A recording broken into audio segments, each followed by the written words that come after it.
క్రమంగా ప్రజల ఆలోచన తీరు అమెరికాలో మార్పు వచ్చింది, మిగతా ఏరియాల్లో కూడా మార్పు వస్తుంది అనుకుంటా. ఏంటంటే రాజకీయ పార్టీలకి తాబేదారులుగా లేకపోతే రాజకీయ పార్టీల కార్యకర్తల పత్రికలు టీవీలు పనిచేయడం ప్రారంభిస్తే క్రమంగా వాటి మీద విశ్వసనీయత చచ్చిపోతుంది. సరికొత్తదైనటువంటి దాని వైపుకి పోతుంటారు.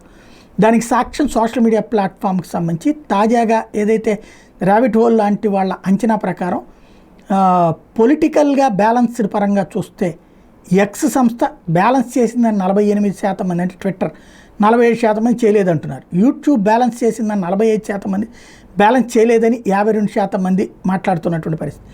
ఫేస్బుక్ వచ్చేటప్పటికి 43% మంది బ్యాలెన్స్ చేసిందని 50 మంది బ్యాలెన్స్ చేయలేదని చెప్తున్నారు. టిక్ టాక్ బ్యాలెన్స్ చేసిందని 55% మంది, చేయలేదని 36% మంది. ఇన్స్టాగ్రామ్ బ్యాలెన్స్ చేసిందని 58% మంది, చేయలేదు అన్నటువంటిది 37% మంది. రెడిట్ 63% మంది బ్యాలెన్స్ చేశారని, 34% మంది బ్యాలెన్స్ చేయలేదని. ఓవరాల్గా చూస్తుంటే సోషల్ మీడియా ప్లాట్ఫారాల మీదనే పబ్లిక్ నమ్మకం పెరుగుతోంది క్రమంగా.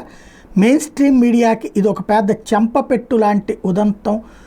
ఖచ్చితంగా ఏదో ఒక పార్టీకి మనం తాబేదారులుగా మారిపోతే అప్పుడు సచ్చినట్టు ఉంటారంటే చివరికి ఆ కార్యకర్తలే మిగులుతారు. అంతకుముందు అన్ని పార్టీల వాళ్ళు చదివే దగ్గర నుంచి చివరికి మనకి ఏ పార్టీకి కొమ్ము కాస్తామో ఆ పార్టీ వాళ్ళు కూడా 4-5 వచ్చినాయి అంటే ఒకళ్ళనే చూసేటటువంటి పరిస్థితి వస్తుంది అన్నటువంటి విషయం స్పష్టమవుతోంది.